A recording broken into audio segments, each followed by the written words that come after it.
सम्माननीय शिक्षक साथियों, जय हिंद। साथियों, इस कालखंड में हम पूर्व के कालखंडों की भांति निष्ठा प्रशिक्षण के अंतर्गत अभ्यास प्रश्नोत्तरी लेकर उपस्थित हैं और यह अभ्यास प्रश्नोत्तरी जो मॉड्यूल क्रमांक 4 है उस पर हमने तैयार की है। साथियों, अभ्यास प्रश्नोत्तरी क्रमांक जो 8 थी वह भी मॉड्यूल क्रमांक 4 पर ही आधारित थी और यह जो अभ्यास प्रश्नोत्तरी क्रमांक 9 है यह भी मॉड्यूल क्रमांक 4 पर ही आधारित है।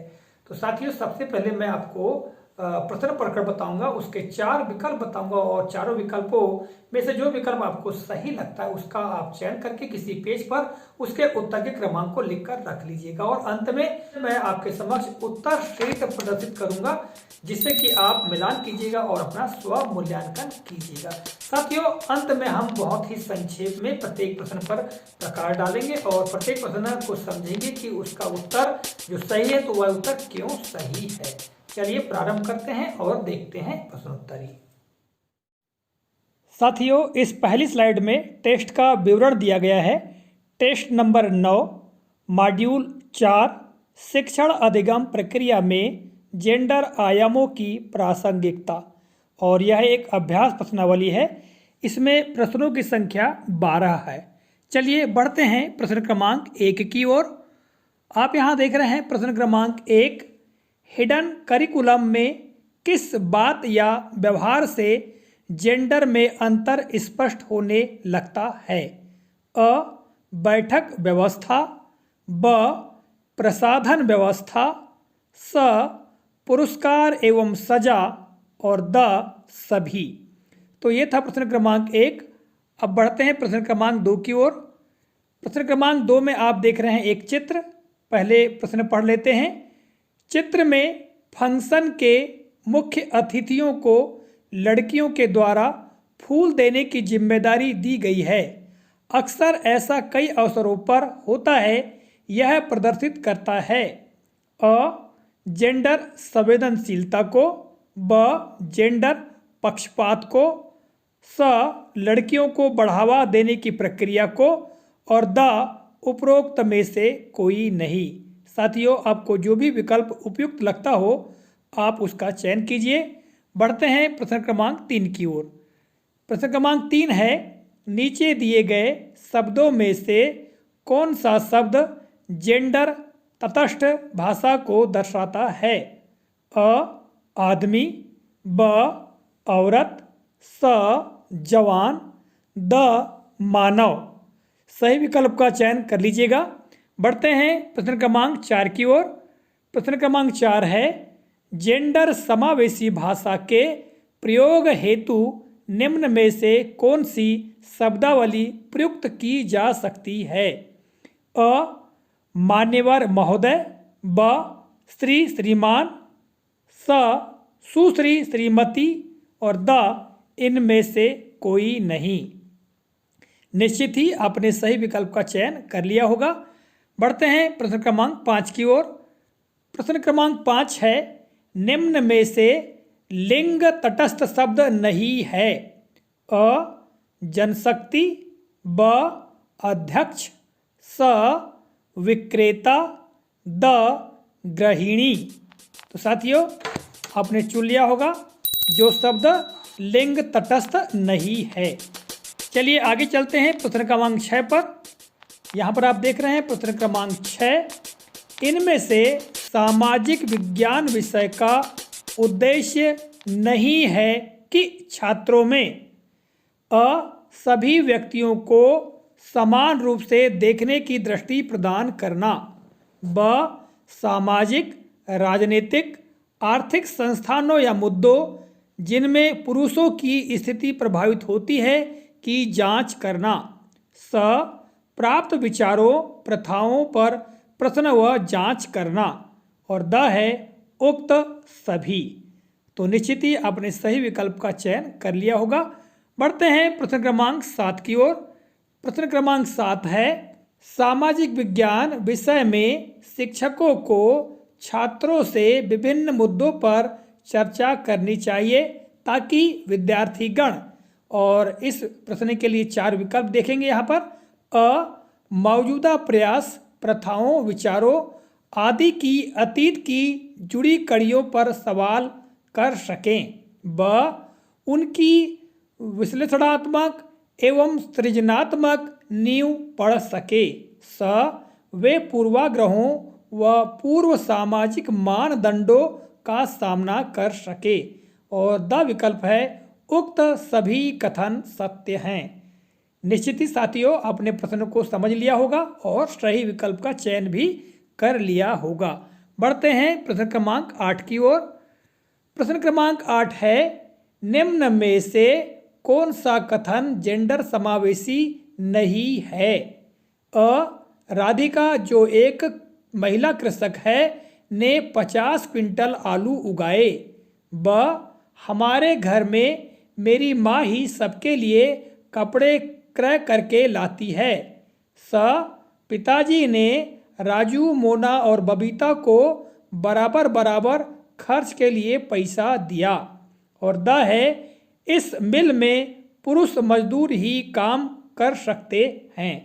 तो साथियों निश्चित ही आपने सही विकल्प का चयन कर लिया होगा कि कौन सा कथन जेंडर समावेशी नहीं है। बढ़ते हैं प्रश्न क्रमांक 9 की ओर। प्रश्न क्रमांक 9 है, शिक्षक द्वारा बच्चों को किसान और नर्स का चित्र बनाने को कहा जाता है, तो वे पुरुषों को किसान के रूप में तथा महिलाओं को नर्स के रूप में चित्रित करते हैं, जबकि किसान के रूप में महिला व नर्स के रूप में पुरुष को भी चित्रित किया जा सकता है, किंतु विद्यार्थी ऐसा नहीं करते। इसका कारण है। और साथियों इस प्रश्न के लिए यहाँ पर 4 विकल्प दिए गए हैं। अ वे समझते हैं कि कृषि का कार्य मेहनत का है और केवल पुरुष ही इसे कर सकते हैं। ब वे समझते हैं कि नर्स का कार्य देखभाल करना है और महिलाएं अच्छी तरह से देखभाल कर सकती हैं। स घर परिवार और रूढ़िवादिता के चलते ऐसी मान्यताओं को उन्होंने आत्मसात कर लिया है। और द विकल्प है उक्त सभी कथन सत्य हैं। तो साथियों ये था प्रश्न क्रमांक 9। अब बढ़ते हैं प्रश्न क्रमांक 10 की ओर। यहाँ पर आप देख रहे हैं प्रश्न क्रमांक 10, किसी महिला के घरेलू कार्यों को कार्य नहीं समझा जाता क्यों? अ क्योंकि ऐसे कार्यों में ज़्यादा श्रम की आवश्यकता नहीं होती है। ब क्योंकि ऐसे कार्यों के चलते धन प्राप्त नहीं होता है। स रूढ़िवादी मान्यताओं के कारण संभवतः ऐसा माना जाता है। और द विकल्प है उक्त में ब एवं स सही हैं। तो साथियों ये था प्रश्न क्रमांक 10। अब बढ़ते हैं प्रश्न क्रमांक 11 की ओर।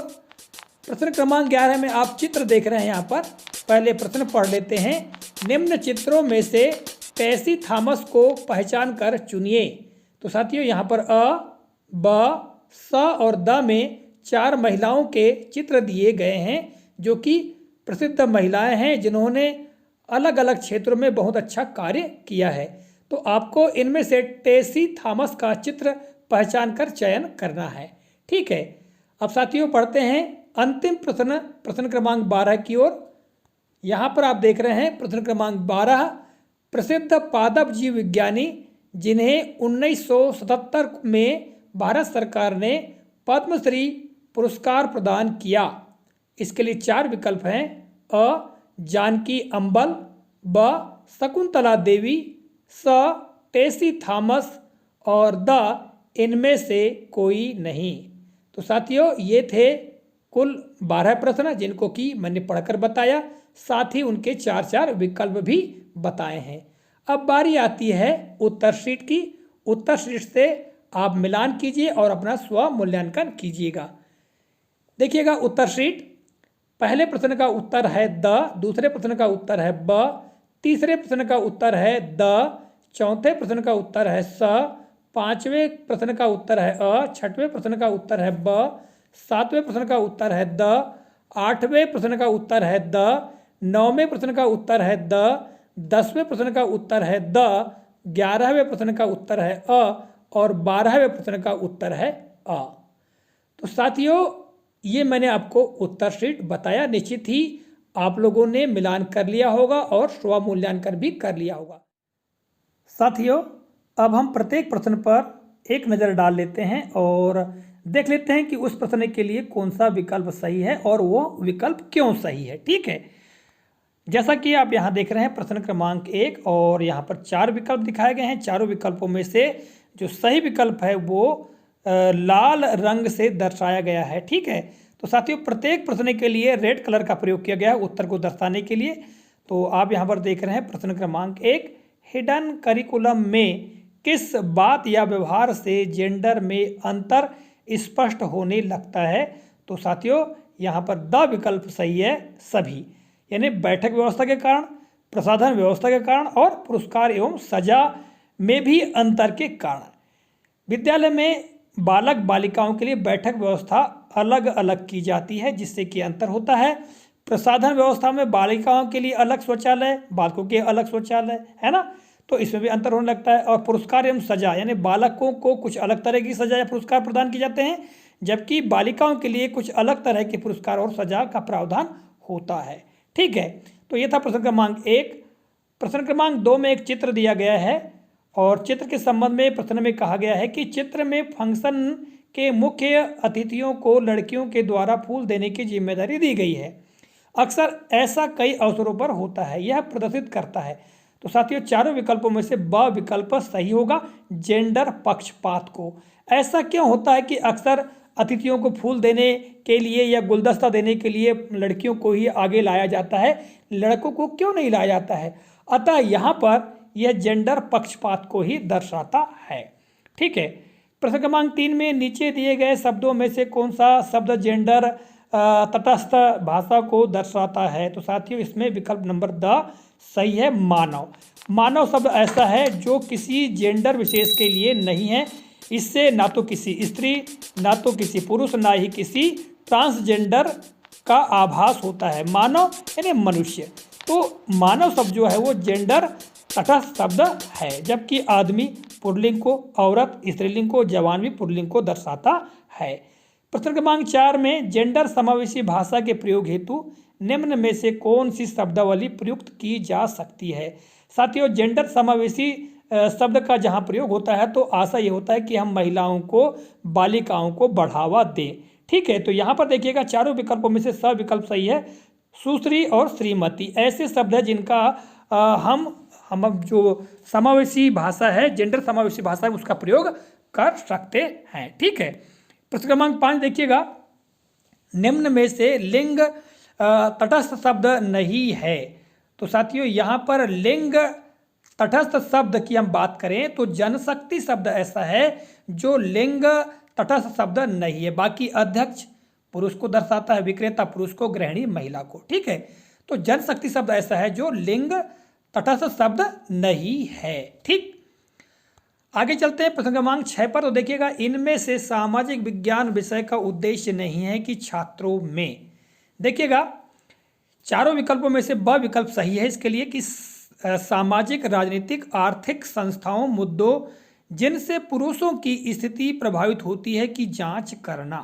साथियों सामाजिक विज्ञान विषय का उद्देश्य यह नहीं है कि छात्रों को हम ये बताएं कि सामाजिक, राजनीतिक, आर्थिक संस्थाओं या मुद्दों में पुरुषों की स्थिति प्रभावित होती है जबकि महिलाओं की स्थिति प्रभावित होती है। तो यहाँ पर पुरुषों के स्थान पर अगर महिला शब्द आता तो यह कथन भी सही होता, यानी सामाजिक विज्ञान विषय को पढ़ाने का उद्देश्य होता, किंतु यहाँ पर पुरुषों की बात की गई है इसलिए सामाजिक विज्ञान विषय का उद्देश्य नहीं है कि छात्रों को हम सामाजिक, राजनीतिक, आर्थिक संस्थाओं या मुद्दों जिनमें कि पुरुषों की स्थिति प्रभावित होती है कि जांच करना। ठीक है, प्रश्न क्रमांक 7 देखेंगे आप तो सामाजिक विज्ञान विषय में शिक्षकों को छात्रों से विभिन्न मुद्दों पर चर्चा करना चाहिए ताकि विद्यार्थीगण, और सही विकल्प है उक्त सभी कथन सत्य हैं।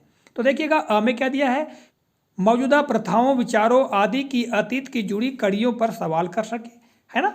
दूसरा है उनकी विश्लेषणात्मक एवं सृजनात्मक नींव पढ़ सके, और वे पूर्वाग्रहों व पूर्व सामाजिक मानदंडों का सामना कर सके।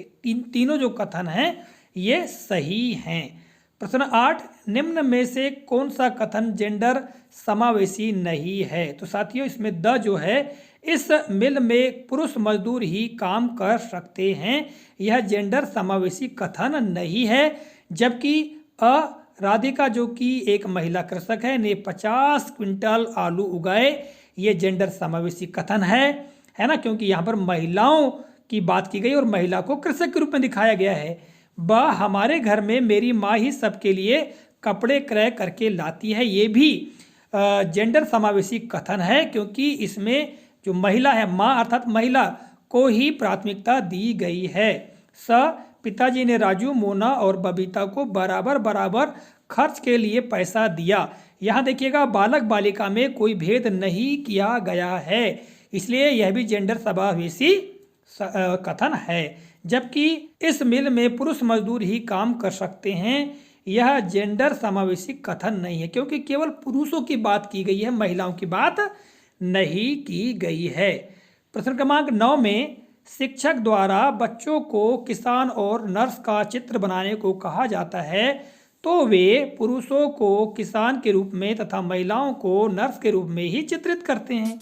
जबकि किसान के रूप में महिला व नर्स के रूप में पुरुष को भी चित्रित किया जा सकता है, किंतु विद्यार्थियों ने ऐसा नहीं किया। इसका कारण है, तो साथियों यहाँ पर द जो विकल्प है, उक्त सभी कथन सत्य हैं, ये सही है। देखिएगा जब शिक्षक के द्वारा बालकों को किसान और नर्स के चित्र बनाने को कहे जाते हैं, तो सभी बच्चे जो हैं वो किसान के रूप में केवल पुरुषों को दर्शाते हैं, वे महिलाओं को नहीं दर्शाते, अर्थात महिला कृषक के रूप में नहीं दर्शाते। और नर्स की हम बात करें तो नर्स में वो पुरुष को नर्स के रूप में नहीं दर्शाते, महिलाओं को दर्शाते हैं। तो ऐसा करने का जो कारण है, यहाँ पर अ, ब और स तीनों विकल्प सही होंगे। तो वे समझते हैं कि कृषि का कार्य मेहनत का है और केवल पुरुष ही इसे कर सकते हैं, क्योंकि ऐसी भ्रांत धारणा जो है अक्सर उनके मन में बैठा दी जाती है। वे समझते हैं कि नर्स का कार्य देखभाल करना है और महिलाएं अच्छी तरह से देखभाल कर सकती हैं। ये बात भी उनके मन में, यानी कुल मिला के भ्रांत धारणा कहें या पूर्वाग्रह वाली बात कहें, ये होती है और बच्चे ऐसा सोचते हैं, इसलिए वो नर्स के रूप में महिलाओं को ही दर्शाते हैं। तीसरा, घर परिवार और रूढ़िवादिता के चलते ऐसी मान्यताओं को उन्होंने आत्मसात कर लिया है। अक्सर बच्चों को परिवारों में, समाज में इस तरह की बातें बताई जाती हैं और अक्सर वो देखते हैं, तो इससे इस बात को वो आत्मसात भी कर लेते हैं। तो यहाँ पर क्या आएगा, उक्त कथन सही हैं। प्रश्न क्रमांक 10 में किसी महिला के घरेलू कार्यों को कार्य नहीं समझा जाता क्यों? तो साथियों यहाँ पर जो द विकल्प है, उक्त में ब और स सही है, क्योंकि यहाँ पर लाल से ऐसे नहीं दर्शाया गया है, परंतु जो उत्तर द है वो सही है कि उक्त में से ब एवं स सही हैं। तो ब क्या है, क्योंकि ऐसे कार्यों के चलते धन प्राप्त नहीं होता है। जब कोई महिला अपने घर में घरेलू कार्य करती है तो उसको धन तो प्राप्त होता नहीं है या कहीं से आवक नहीं होती है, तो ऐसा माना जाता है कि वह कार्य नहीं है। दूसरा जो स है कि रूढ़िवादी मान्यताओं के कारण संभवतः ऐसा माना जाता है। तो ब और स कथन सही हैं। प्रश्न क्रमांक 11 में निम्न चित्रों में से टेसी थॉमस को पहचान कर चुनिए। तो साथियों जो द में दर्शाई गई हैं महिला, ये टेसी थॉमस हैं, ठीक है, जो DRDO की निदेशक भी हैं, ठीक है। तो आगे बढ़ते हैं प्रश्न क्रमांक 12 पर। प्रसिद्ध पादप जीव विज्ञानी जिन्हें 1977 में भारत सरकार ने पद्मश्री पुरस्कार प्रदान किया, तो साथियों वो थी जानकी अम्बल, ठीक है, जो प्रसिद्ध पादप विज्ञानी थी और उन्होंने अमेरिका से PhD की थी, ठीक है। तो इसके बारे में आपको जानकारी होगी। तो साथियों इस तरह से इस कालखंड में मैंने आप लोगों को पूरे 12 प्रश्नों के विकल्प बताते हुए उनके सही उत्तर बताने का प्रयास किया है। आशा करता हूँ आज का वीडियो, आज की जानकारी आपको काफ़ी रोचक और ज्ञानवर्धक लगी होगी। साथियों मिलते हैं अगले किसी नए कालखंड में नई जानकारी के साथ। तब तक के लिए नमस्कार, जय हिंद, वंदे मातरम।